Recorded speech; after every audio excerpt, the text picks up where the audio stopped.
Bonjour et bienvenue à toutes et à tous dans ce nouvel Afterwork IMO spécial 2024, un webinaire d'une heure dans lequel nous parlerons du marché immobilier avec 5 invités exceptionnels aujourd'hui qu'on reçoit en plateau qui vont tenter tour à tour de répondre à cette question. Quelles sont les perspectives pour l'immobilier luxembourgeois en 2024? Pour en discuter, nous accueillons Barbara Streibel, Senior Consultant chez CBRE Residential, donc le département résidentiel de CBRE. Quentin Gigovic, Senior Mortgage Broker chez Atom Finance. Razvan Mara, Partner chez EY. Arnaud Regou, Administrateur délégué chez BPI Real Estate. Et Ferdi Adam, conseiller économique au Statec. Merci à vous tous de nous avoir rejoints ce soir, merci d'être là. Donc ce que je vous propose de faire tout de suite, c'est de rentrer dans le vif du sujet avec la situation sur le marché immobilier. Donc là, il s'agit des prix de vente annoncés sur Atom. Ce qu'on constate tout d'abord, c'est qu'ils ont baissé en moyenne de 7% au niveau national par rapport à l'année dernière. C'est une baisse qui touche toutes les régions, qui touche tous les segments, donc appartements, maisons, anciens, neufs, à peu près dans les mêmes proportions. Si on regarde bien, on est à moins 6,6% au niveau des appartements, moins 7,6% au niveau des maisons. On est dans les mêmes ordres de grandeur sur l'ancien et le neuf. La région qui s'en tire le mieux, c'est le nord, avec moins 5,9% sur un an. Et après, on a des évolutions à moins 8% dans l'ouest, moins 6% dans l'est ou dans le sud. Donc ça, c'est l'évolution sur un an par rapport à l'année dernière. Maintenant, si on regarde les évolutions par trimestre, ce qu'on constate, c'est qu'il y a vraiment eu une bascule à la fin de l'année 2022. La chute est assez drastique sur 2-3 trimestres, et ensuite on constate que ça se stabilise globalement sur l'année 2023. Voilà, on est à moins 7, moins 8%. Quand les taux d'intérêt ont augmenté, les gens ont eu plus de mal à acheter, et donc se sont mécaniquement reportés sur la location. Donc il y a eu beaucoup plus de demandes en location. 2023 par rapport à 2022, on est à plus 8,5% sur les loyers. Le nord, l'ouest et le centre, on est à plus 8%. L'est, on est à seulement, entre guillemets, plus 3%. Et le sud, on est à plus 10%. Maintenant, je vais laisser la parole à Quentin Gigovic, donc Senior Mortgage Broker chez Atom Finance, peut-être pour nous parler des taux. Qu'est-ce qu'on a vu sur cette année 2022 puis 2023 au niveau de l'évolution des taux d'intérêt? On a quand même deux tendances assez différentes au niveau de ces 2 années. L'année 2022, on le sait, début de l'année, c'est à partir de ce moment-là où on a finalement eu la hausse des taux, et c'était, on va dire, une hausse plutôt constante. De toute façon, les chiffres parlent assez bien, c'est assez explicite. Mais il faut savoir que l'année quand même 2023 est assez différente, puisque c'est une année où on amorce, on va dire, une stabilisation des taux. Si je dois vous donner à peu près les derniers chiffres qu'on est capable d'avoir aujourd'hui quand on négocie auprès de nos partenaires bancaires, on a réussi à avoir par exemple sur cette semaine des taux fixes sur 30 ans en dessous des 4%, donc ça faisait assez longtemps. Pour vous donner un chiffre concret, on est descendu à 3,88. Et sur du taux révisable, on est même descendu, révisable ça veut dire une courte durée fixe, on est descendu en dessous de 3,50. Donc c'est des chiffres qu'on n'avait plus l'habitude de revoir. Et c'est pas accessible de la même manière, puisque il y a des éléments qui vont jouer sur vos taux. Et aujourd'hui, on le voit, effectivement, c'est votre situation financière personnelle, mais ça dépend aujourd'hui énormément de votre projet. Les banques regardent énormément le projet, même si ça a toujours été regardé. Aujourd'hui, on sait que le marché a évolué, la consommation a évolué, et aujourd'hui, on parlera quasiment tout le temps pour connaître justement quel type de taux on peut avoir, du passeport énergétique, puisque ça va faire aujourd'hui une grosse différence. Et on parle de quelle différence de taux, par exemple? Alors, on va parler quand même, si je reprends cet exemple du 3,88 pour les meilleurs, on va dire, passeports énergétiques, on va dire que sur des passeports énergétiques moins bons, on va plus être proche des 4,2, 4,3, donc 4,30. Ça fait quand même une différence sur un montant de crédit, par exemple, de 700 000, une différence de 200 € par mois. Donc ça commence déjà à faire une différence notable dans votre capacité d'emprunt. Sur l'année 2022, les gens ont eu tendance à perdre pas mal de capacité d'emprunt. Ici, dans ce schéma-là, vous avez un exemple sur 3 200 € par mois. Vous voyez que sur l'année 2022, on a perdu presque 30% de capacité d'emprunt. Et on voit du coup que sur l'année 2023, on s'est stabilisé, voire même, si on prend début 2023 avec ici la capacité d'emprunt à 621 000, voire même en fin d'année, on a commencé d'ailleurs à augmenter à nouveau son budget. Peut-être savoir un peu quelle est la situation actuelle pour chacun ici autour de la table. Je vais commencer par Barbara pour les agents immobiliers. Quelle est la situation sur le marché en ce moment? La situation pour les agents immobiliers, en début d'année, avec la hausse des taux, on a vu une nette diminution des demandes. Cependant, maintenant, une fois qu'on a un bien qui est correctement dimensionné, avec un prix qui est juste par rapport au marché, on voit quand même qu'on a des demandes qui reviennent. On n'est pas au nombre de demandes qu'on avait précédemment, avant la crise. Mais on voit quand même qu'on commence à réavoir un petit peu de l'intérêt de potentiels acquéreurs. Donc de l'intérêt des transactions aussi Pour l'instant, c'est plus des demandes. Des intérêts principalement, et puis quelques transactions, mais principalement de l'intérêt. Razvan, côté employeur, donc partenaire d'un Big Four, de EY, plus de 2000 employés, c'est ça le Luxembourg. Exactement. Comment on voit les choses en ce moment Donc chaque année, on recrute des centaines d'employés qui viennent pour la plupart de l'étranger. Donc ils font face à des difficultés sans cesse croissantes pour trouver un logement. Et quelque part, ça présage les deux problèmes qui sont plus structurels du marché luxembourgeois. Le premier étant que l'offre est sous-dimensionnée par rapport à la demande. Donc, lorsqu'on regarde les chiffres de l'OCDE, on annonce 387 logements par 1000 habitants au Luxembourg, contre 468 pour les restes des pays de l'OCDE. Donc, ça, c'est le premier point. Le deuxième point, c'est que nos collaborateurs font sans cesse face à des prix de l'immobilier qui sont sans cesse plus décorrélés par rapport à leur niveau de revenu. Donc, lorsqu'on regarde l'évolution des prix de l'immobilier, on est passé en 2010, entre 2010 et 2022, on a fait plus 140%. Okay. Les revenus, eux, ont fait sur plus ou moins la même période, plus 40%. Donc, on voit vraiment le déphasage. Et donc, ceci, quelque part, qu'est-ce qui est en jeu pour nous ? C'est l'attractivité et la compétitivité du Luxembourg. Et on va terminer du coup ce petit tour de table avec Arnaud de BPI Real Estate. Pour les promoteurs immobiliers, ça ressemble à quoi la situation ? Pour nous, la situation, on est déjà en livraison de la plupart des projets qu'on avait en cours depuis longtemps. Ouais. Après quand même une surchauffe pendant quelques années où il y a quand même eu beaucoup de demandes, beaucoup de transactions, que ce soit dans l'ancien, dans le neuf. Donc, depuis un an, au niveau des ventes, vu que Luxembourg a la particularité qu'il y a énormément de ventes en futur état d'achèvement, les gens doivent s'y prendre fortement à l'avance. Donc, ces derniers, on va dire, 15 mois, il n'y a quasi pas de transactions qui ont été signées sur le marché, pour une raison de décorrélation entre l'augmentation des taux d'intérêt, une campagne électorale très ciblée sur le développement immobilier, pas mal d'incertitudes sur des mesures futures qui pourraient aussi améliorer la situation des primo-accédants et des investisseurs, qui font que ça a quand même fortement gelé le marché actuel. Depuis les élections, on a une reprise des contacts, comme expliqué, qui c'est de l'intérêt. L'immobilier est extrêmement lié à l'économie dans son ensemble. Et donc, pour la deuxième partie de ce webinaire, on va s'intéresser aux prévisions du Statec avec Ferdi Adam. Bonsoir Ferdi. Bonsoir et merci de nous avoir invités. On va se poser justement avec vous la question suivante. Quel est l'avenir de l'économie luxembourgeoise dans son ensemble pour 2024-2025 ? Donc sur le premier slide, on voit l'historique des prévisions de croissance pour la zone euro pour 2024. Donc, plus on avance vers la droite, plus on a des prévisions qui ont été établies récemment. Donc, ça traduit en fait une révision à la baisse des perspectives de croissance pour 2024. Donc, juste pour expliquer, chaque petit point, c'est une prévision d'une institution, donc Commission européenne, FMI, OCDE. Et ce qu'on voit, c'est que plus on se rapproche d'aujourd'hui, plus les prévisions sont pessimistes. Tout à fait d'accord. Bon, on reste quand même avec une croissance autour de 0,5% pour l'année prochaine, à comparer aux presque 2% qu'on avait prévu il y a un peu plus d'un an. On passe au Luxembourg. Donc, ce que vous voyez ici en bleu, plus clair, ce sont nos prévisions de juin, de la note de conjoncture 1.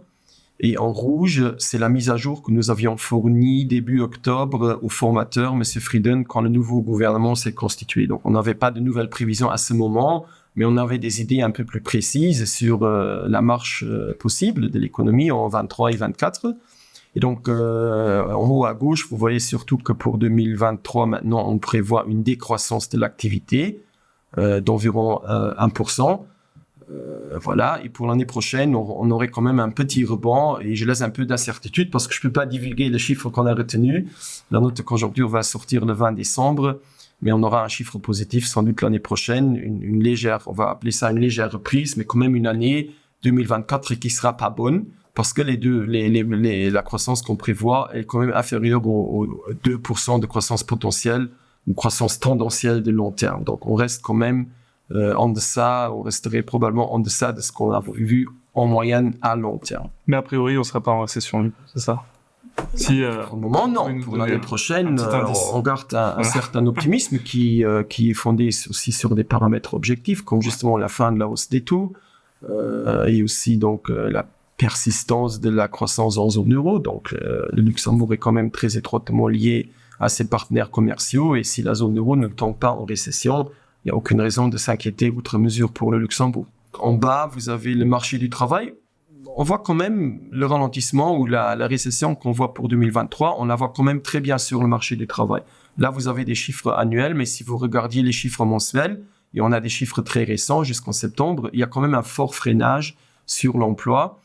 Il y a aussi une hausse du chômage qui n'est pas spectaculaire, mais qui est quand même conséquente. Donc autour de 6%, c'est ça? Ça, c'est la moyenne annuelle qu'on prévoit pour l'année prochaine. 6% de chômage. Voilà. Okay. Et donc, le chômage, sur les derniers mois, il augmente, il accélère même. On n'a pas encore vu la fin de la hausse du chômage. Bon, après, c'est un graphique peut-être un peu plus compliqué. Je ne vais pas entrer dans tous les détails, mais ce qu'il faut retenir de ce graphique, c'est peut-être les barres bleu clair. Les barres en bleu clair traduisent ce que nous on appelle la surépargne. Donc c'est l'épargne accumulée chaque année par les ménages depuis la crise du Covid. Chaque année, les ménages n'ont pas déboursé l'entièreté de leurs revenus disponibles. Les ménages peuvent consommer, pourraient aussi investir avec ce qu'ils ont économisé. On voit par exemple aux USA, on voit pas ça. On avait une surépargne juste après le Covid, mais les ménages américains ont beaucoup plus déboursé.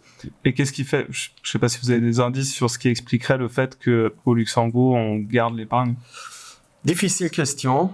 Ce qu'on a vu surtout aussi, c'est que les revenus ont toujours été supportés, à la fois pendant la crise du Covid, mais aussi pendant la crise énergétique. Donc, il y a eu le chômage partiel massif, il y a eu des mesures de revenus. Donc, les revenus des ménages ont été supportés et même par des mesures un peu indifférenciées. Donc, on a supporté l'entièreté de la distribution des salaires, ce qui fait que peut-être, oui, il y a de l'argent dans le circuit qui peut sortir aussi à un moment. Donc, c'est une composante de la demande intérieure. L'autre composante de la demande intérieure, c'est l'investissement. Ici, en rouge, vous avez l'investissement total de l'économie. C'est une courbe qui est assez nerveuse, comme vous le voyez. Donc, nous, on préfère regarder la courbe d'en bas. Vous voyez que l'investissement baisse quand même en 2022, baisserait en 2023. Et sans doute ne serait pas très dynamique l'année prochaine encore. Il faudrait attendre encore une année au moins pour avoir quelque chose de plus dynamique. Et ça nous donne aussi l'occasion de passer au prochain slide. Là, on a une composante importante et c'est aussi la raison pour laquelle on est ensemble, c'est l'investissement résidentiel. Donc, c'est la courbe bleue un peu plus foncée. Elle épouse bien le profil général de l'investissement avec un pic en 2022, un pic en 2021, et une baisse à partir de 2022. Donc là, on parle de baisse de l'ordre de grandeur de 10%, un peu plus de 10% même, pour cette année. Et pour l'année prochaine, on anticipe quand même encore une baisse de l'investissement résidentiel. Il y aurait moins de livraisons en 24 qu'en 23. Ça ne veut pas dire qu'on n'investit pas, mais on livrerait moins de biens résidentiels. Et on est aussi en grande partie dans une crise conjoncturelle et qui est provoquée par la très forte hausse des taux. C'est la courbe en bleu clair. Les marchés anticipent une baisse des taux à partir du deuxième trimestre de l'année prochaine, peut-être à partir du début du troisième trimestre, mais en général, le consensus du marché, c'est que les taux vont baisser, d'ailleurs assez rapidement, parce que on est quand même déjà proche de l'année 24, et cela serait quand même de nature à redynamiser l'investissement résidentiel en particulier, mais pas encore en 2024. On serait encore dans une situation influencée par le rythme assez ralenti de cette année. Peut-être pour rebondir là-dessus et sur un élément que Ferdi a mentionné, une hausse des taux veut dire pour les investisseurs que certains produits financiers deviennent attractifs. À Luxembourg, le rendement de l'immobilier s'élève à entre 2 et 3% lorsque l'on compare le revenu locatif divisé par la valeur du bien. D'accord ? Dans un marché qui connaît une croissance effrénée comme les 10 dernières années, en plus de ce rendement locatif vient s'ajouter la plus-value. Donc il y a un attrait certain pour l'investisseur. Si on enlève cette courbe de croissance assez impressionnante, il ne reste plus que le revenu locatif qui s'élève, comme je l'ai dit, entre 2 et 3%. Actuellement, sur le marché, on peut trouver des obligations d'État qui vous rémunèrent à un taux similaire, voire supérieur, avec aucun risque. Donc, sans s'exposer au risque que votre locataire va soit cesser de vous payer, soit dégrader votre bien. Et donc ici, c'est un vrai enjeu que les mesures desquelles on va discuter plus tard s'assurent que le montant d'épargne qui a grandi depuis Covid soit quelque part mis au service et soit quand même utilisé pour la construction de nouveaux biens à Luxembourg, parce qu'il y a vraiment un réel besoin de ça, d'accord ? Mais là, vous parlez surtout du profil investisseur. Absolument. Et alors, pour quand même préciser, sur les derniers projets, il y a quand même beaucoup de projets, on est plus proche des 4% de rendement maintenant, ce qui n'était pas le cas auparavant. Et pour les investisseurs, quand on les compare aux obligations, les obligations ne sont pas indexées. Donc le rendement est fixe, alors que les loyers peuvent être soit indexés, soit en changement de locataire avec des adaptations selon la différence de marché. Mais c'est sûr que à l'époque, le 2,5% sur les appartements était réel. Maintenant, il est quand même fortement monté. Cette idée de baisse des prix qui pourrait, comme le slide le montre, initier une reprise, c'est quelque chose qui est facile, entre guillemets, à négocier avec les propriétaires ou pas ? Non, c'est quelque chose qu'il faut, je pense que tout le monde doit s'en rendre compte. Cependant, il faut être capable de pouvoir absorber, pour quelqu'un qui vient d'acheter, par exemple, qui se retrouve obligé de vendre, de pouvoir absorber une perte, ou pour un promoteur, de pouvoir vendre moins cher. Donc, moi, je pense pas que les prix vont vraiment diminuer. Ils vont s'adapter un petit peu.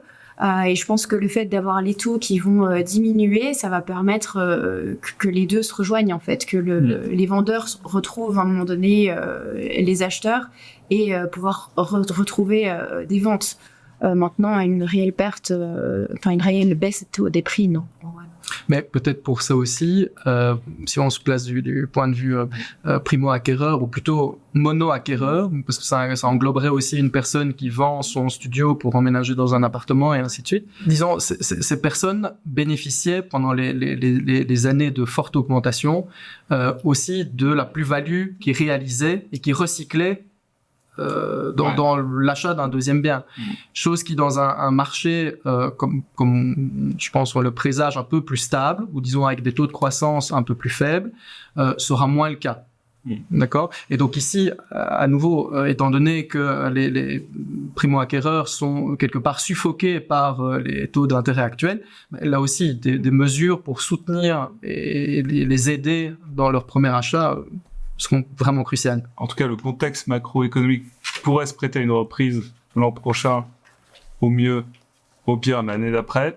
Ce que je vous propose de faire à présent, c'est de passer à la troisième partie de cette table ronde, où on va s'intéresser aux solutions pour relancer le marché, avec cette première partie sur les annonces du gouvernement qui ont été faites. On a entendu beaucoup de choses, notamment l'élargissement du Belegen Act, donc ce crédit d'impôt quand vous accédez à la propriété, vous en faites votre résidence principale. La baisse de la taxe sur la plus-value, le retour de l'amortissement accéléré de façon assez avantageuse pour les investisseurs.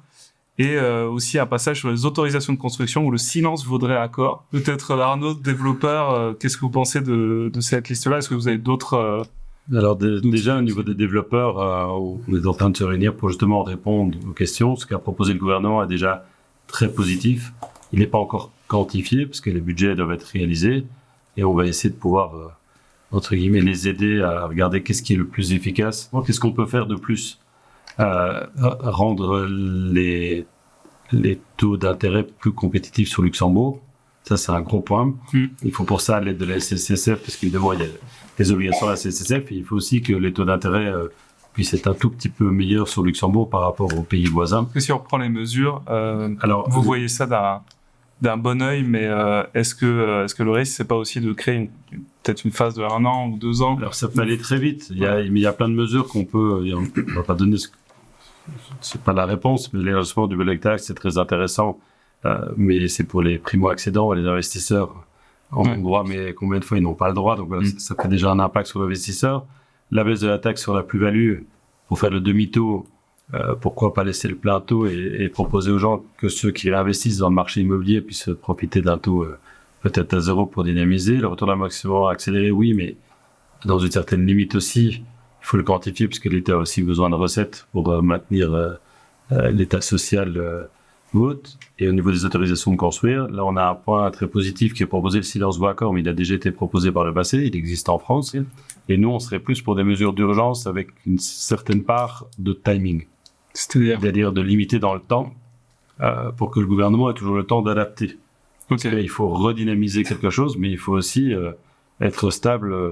Le gouvernement et l'État luxembourgeois a un énorme avantage, c'est son triple A.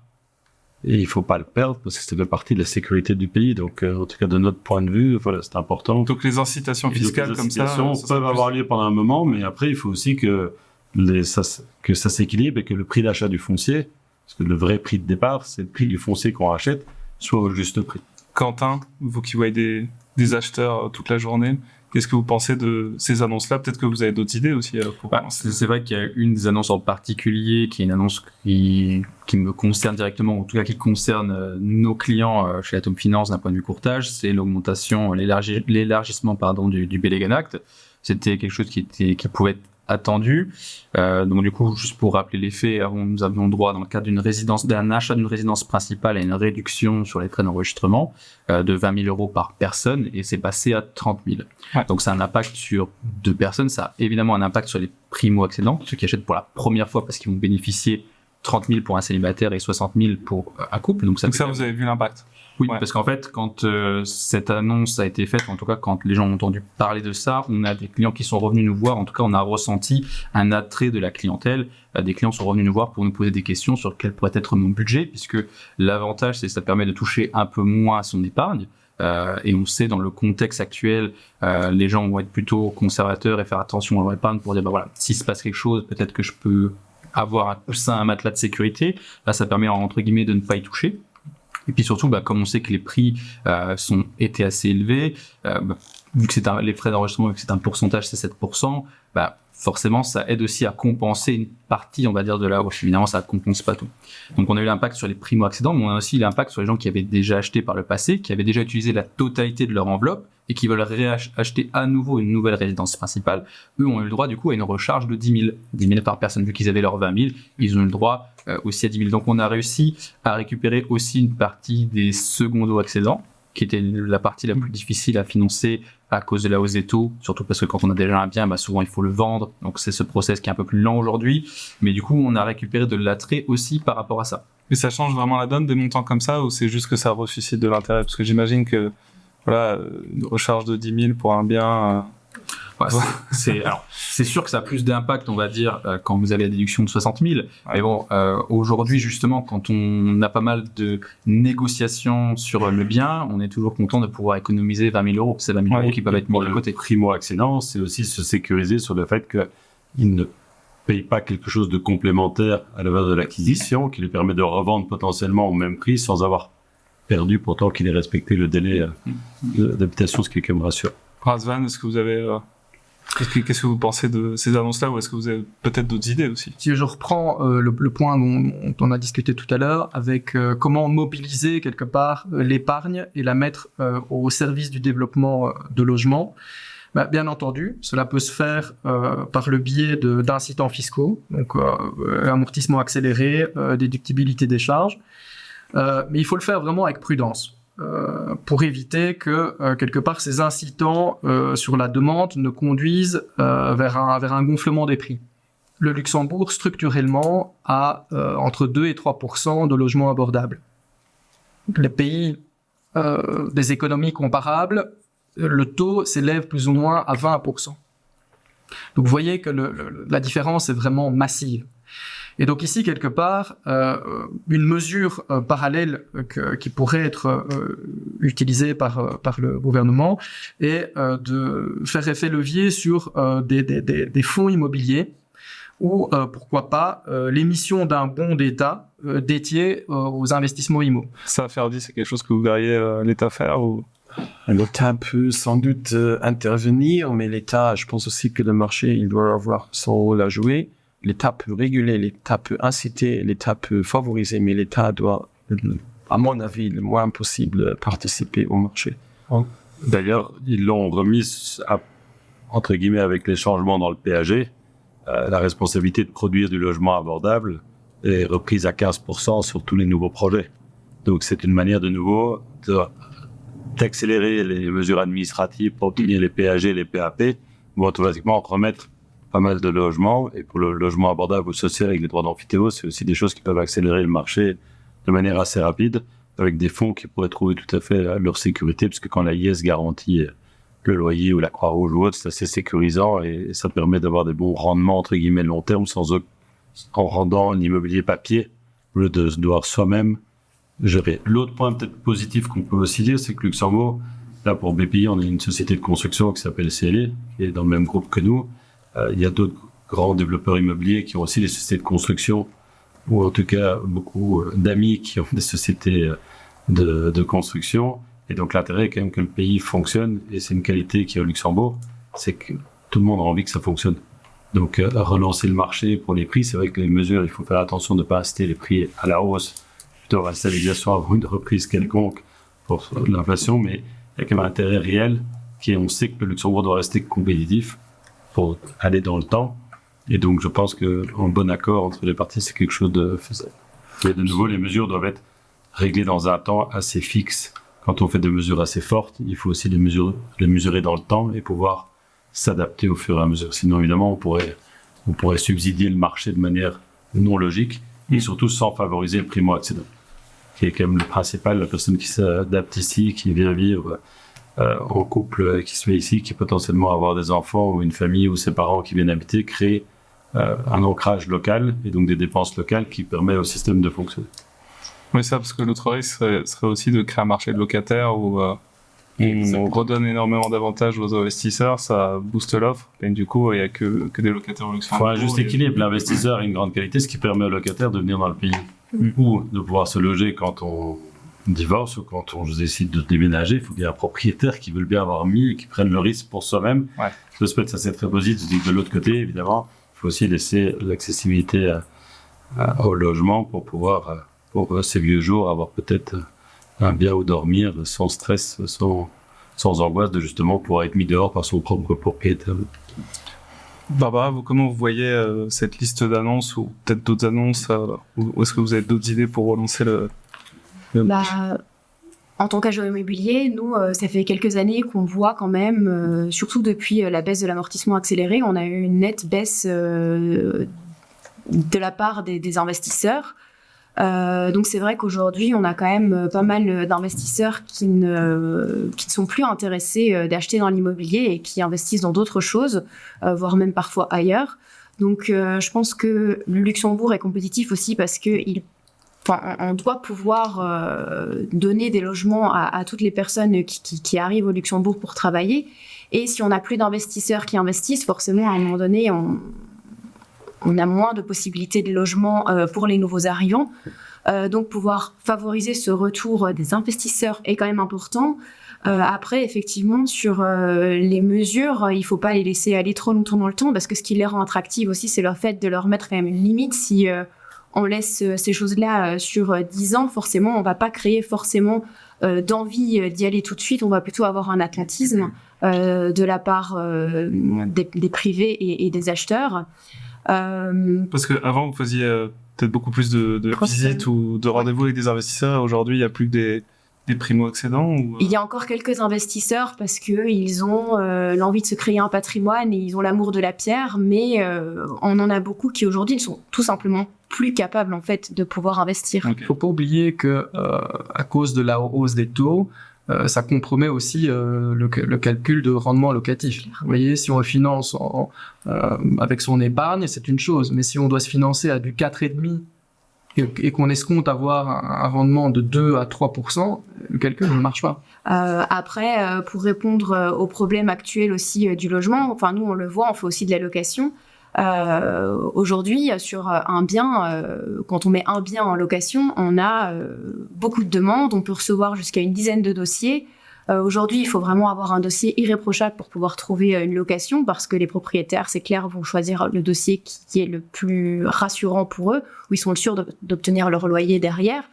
Donc, par exemple, tous les gens avec des clauses d'essai, ça va être plus compliqué. Surtout pour les jeunes, s'il n'y a pas les parents qui peuvent aider derrière. Donc nous, c'est vrai qu'on a essayé aussi, on essaye de répondre à cette problématique, notamment en travaillant sur le co-living. Donc on essaye d'aider à l'ouverture de ce genre de location. Ça se fait beaucoup dans pas mal de capitales européennes. Si on peut reprendre ce que c'est que le co-living. Oui, le co-living, qu'est-ce que c'est? Donc c'est un ensemble de logements, souvent des chambres avec une salle de bain privative, qui vont être dans lesquelles on va avoir en fait des parties semi-communes qui vont être des cuisines et des séjours, et des parties de super communs, donc avec des espaces donc de service comme des salles de sport, des jardins, des salles de cinéma, ce genre de choses. Donc ça va être des biens qualitatifs où on va pouvoir quand même louer à un prix plus attractif et pouvoir arriver aussi dans une communauté. Quand on arrive au Luxembourg, ça permet aussi de se constituer une communauté, des amis, et ça pourrait être potentiellement une réponse au manque de logement pour les nouveaux arrivants qui aujourd'hui se retrouvent souvent à passer la frontière. Parce que c'est moins cher que de louer un studio. Oui, mais il y a 2 points là-dessus. C'est moins cher que de louer un studio. Les charges sont comprises. Exactement. Il n'y a pas d'obligation de durer dans le temps. Payer son loyer. Il n'y a pas de surprise. Il n'y a pas de surprise. Ouais. Et la communauté est là autour avec un bien, quand c'est bien organisé, qualitatif. Donc le co-living, c'est pas de mettre le maximum de personnes dans un endroit tout petit sans aucun service. C'est justement pour arriver quelque part comme dans un hôtel, en pouvant potentiellement s'y domicilier selon les communes et en pouvant rester 3 mois, 6 mois, 1 an, venir 4 jours par semaine à Luxembourg, s'habituer, venir avec son copain, sa femme, n'importe, avec ses enfants plus tard et s'adapter. C'est une vraie demande qu'il y a. Je pense que chez un senior, et en fait, et en fait, même au-delà de l'intérêt financier, il y a aussi l'intérêt social, puisque si on arrive de l'étranger, arriver dans un co-living avec 10 autres personnes, quelque part, on a d'emblée un réseau social qui se tisse. Donc, pour vous, par exemple, pour des nouveaux salariés de EY, c'est une formule qui conviendrait? Absolument, il y a vraiment une demande là-dessus. Et quelque part, c'est aussi, on reste dans le même schéma. On recrute beaucoup de jeunes diplômés. Quelques mois avant, ils étaient dans la même logique. Ouais. Vous voyez, donc quelque part, on reste sur le même schéma. On a livré 125 chambres à Differdange il y a 6 mois. Il y avait une liste d'attente sur toutes les chambres de manière automatique. Avec des gens vraiment intéressés pour être proches d'un train, pour revenir en ville après travailler, etc., pour pouvoir repartir le week-end s'ils en avaient besoin, parce que ça répond à la demande d'un pays en croissance avec énormément de nouveaux habitants, et ça libère aussi les autres biens. Parce que sinon, on se retrouve avec ce que j'appelle du co-living dans des appartements 3-4 chambres en ville ou ailleurs, où les gens coloquent, ou bien des gens qui font des trajets entre Arlon, Thionville, des parties d'Allemagne, et qui viennent tous les jours. Alors que quand c'est proche des gares ou dans le centre-ville près du travail, ça libère la mobilité. Donc c'est aussi une première étape d'arrivée qui est assez agréable. Dans la ville de Luxembourg, 50% des citoyens vivent seuls. Le parc immobilier existant n'est pas forcément calibré à leurs besoins. Vous voyez, on n'a pas forcément besoin d'un 2 chambres de 85 mètres carrés si on vit seul. Ce genre de solution-là, c'est non, mais ça veut dire qu'on peut mettre 1000 chambres sur un marché en X années, si jamais il y a une demande, et ils doivent respecter la qualité pour que ce ne soit pas des dortoirs. C'est que ça vive bien, et donc ça peut te donner rapidement en utilisant peu de foncier. Parce que le foncier est aussi rare, donc l'objectif n'est pas non plus. Et souvent, ces personnes viennent sans voiture ou ne l'utilisent pas de la semaine. Donc ça, c'est aussi très pratique au niveau de l'utilisation et des transports en commun. On voit qu'il y a beaucoup d'annonces, propositions de mesures en tout cas sur le volet fiscal. Au-delà d'incitations fiscales, est-ce qu'il y a des solutions qui pourraient avoir un impact significatif sur le marché immobilier? Non, je pense que beaucoup de choses ont été dites, ont été mises sur la table. Moi, je suis macroéconomiste, donc je voudrais peut-être apporter une petite nuance à ce que vous dites. Donc, on parle beaucoup de l'offre. Il faut aussi que la construction suive.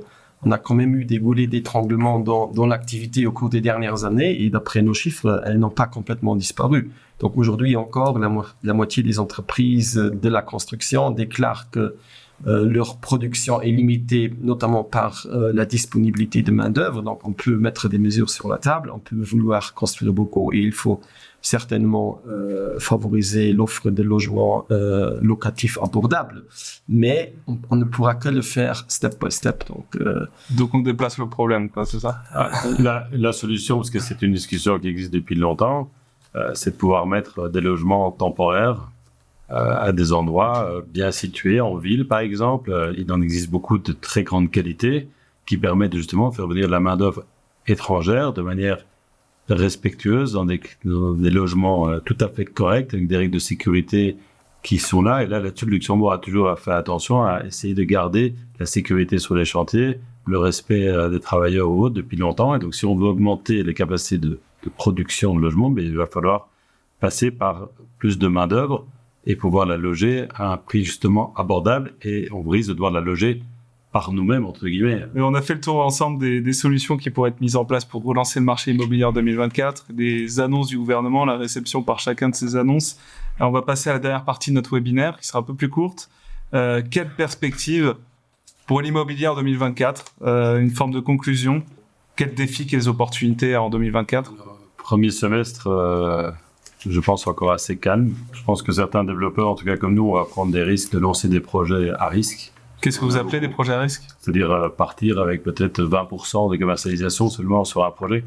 D'accord. Donc ça va peut-être être dans cette première partie d'année jusqu'à la seconde, peut-être le temps pour les acquéreurs, si des mesures leur correspondent fiscales avec les taux d'intérêt, c'est peut-être le moment d'acheter, parce que une fois que le marché va reprendre et reprendra un moment ou un autre, on risque de se retrouver aussi avec une réaugmentation beaucoup plus douce, mais peut-être petit à petit des prix.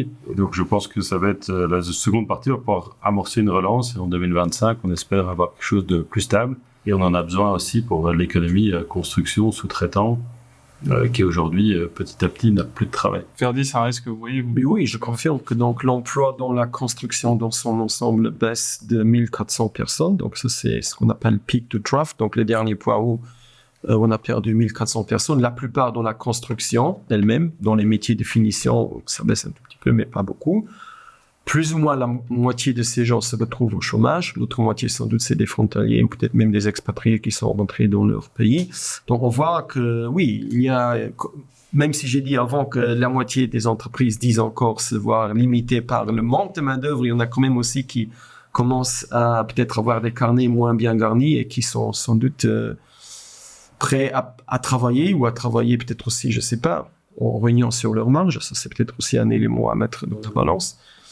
Et oui, je confirme une année 2024 sans doute de transition et une vraie reprise, à mon avis, macroéconomique, mais aussi dans la construction et dans le logement, une vraie reprise en 25. Et le dernier point, c'est que les matériaux de construction, les matières premières, sont descendus il y a 3-4 mois ou il y a 6 mois. Le temps que ça arrive dans un pays comme le Luxembourg, avec entre guillemets moins de concurrence globale sur les apports de matières premières, plus le fait que les sous-traitants achètent souvent à 1 an pour se garantir des prix, et il faudra encore 3, 4, 6 mois pour qu'on retrouve les diminutions de matières premières qui sont partout dans le monde. Donc le temps qu'ils écoulent le stock. Le stock, exactement, et puis le shipping est énormément descendu aussi. Donc, lorsqu'on a besoin de faire amener des matières premières, par contre, de l'autre côté, il y a aussi des acteurs majeurs qui, eux, vont continuer à augmenter les prix, comme dans la grande distribution. Razvan, qu'est-ce que vous voyez, vous, quels défis, quelles opportunités pour le marché immobilier en 2024? Alors, moi, je verrais un petit peu à plus long terme et quelque part, si on regarde un petit peu dans le passé, donc pour rappel, en 2001, nous étions 440 000 au Luxembourg. Aujourd'hui, 660 000. Donc l'État luxembourgeois a à chaque fois réussi à relever plein de défis, à se renouveler, à être vraiment à la pointe dans une multitude de secteurs. Ici, la question est davantage à quoi voulons-nous que le parc immobilier ressemble en 2050, en 2100. C'est plus ça que je vois comme enjeu actuel. Je pense que Arnaud a mentionné le fait que une consultation avec les grands promoteurs du pays aura prochainement lieu, ce qui est très favorable. Je pense que les partenariats publics-privés ont toujours été à l'origine de beaucoup d'innovations, et je pense que le gouvernement actuel doit répondre aux questions de quelle densification, quel parc immobilier abordable, quelle répartition géographique sur le territoire. Et en fait, répondre à cette question va quelque part débloquer le temps de latence pour les permis d'urbanisme qu'on a mentionné tout à l'heure. Par contre, c'est un vrai enjeu pour le gouvernement d'accorder les violons et de quelque part assurer que toutes les parties prenantes trouvent un intérêt. Quentin, question... faut-il acheter en 2024 ? Là, Merci pour la question. En fait, il y a quand même plusieurs choses. On parlait d'éléments qui ont changé, notamment le Pélégrinac, mais il y a quand même pas mal de choses qui ont changé aussi d'un point de vue bancaire. Les taux sont en train, entre guillemets, de stagner, voire un peu de baisser. On a aussi des banques qui ont accepté d'augmenter leur durée de financement. On n'a pas une baisse sur nos accords, on a toujours un taux de concrétisation qui est comme avant, on est à 7 dossiers sur 10, et en plus sur les 3 restants qui ne seraient pas validés, il y a souvent des raisons qui sont autres que le taux. On peut permettre une structure de crédit qui va pouvoir être adaptée à l'avenir. Donc si une potentielle baisse des taux dans le futur, le but c'est d'en faire profiter le client justement dans le futur à moindre coût.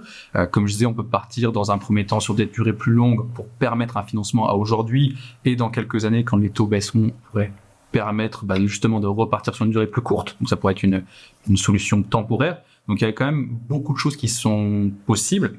Et justement, notre but à nous, c'est d'informer les clients et justement de les accompagner sur ce point. Donc, faut-il acheter en 2024 ? Ma réponse est plutôt positive. Barbara, du coup, faut-il acheter en 2024 ? Faut-il louer ? Tout va dépendre en fait de la situation du client, sa situation personnelle, qu'elle soit financière ou quelles sont ses visions sur son avenir.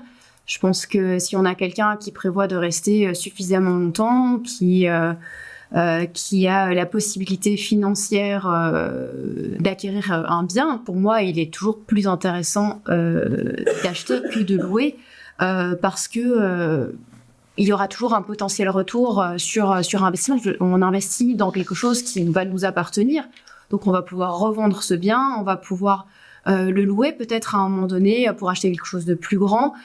Donc ça permettra toujours d'avoir un capital au départ pour faire autre chose. Plus un projet de vie. Voilà, c'est ça. Il ne faut pas forcément, Exactement. pour sa résidence principale, il ne faut pas forcément peser les pour et les contre uniquement financiers. C'est ça. C'est se mettre en couple, c'est accueillir un enfant dans sa famille, c'est plus dans cette logique-là.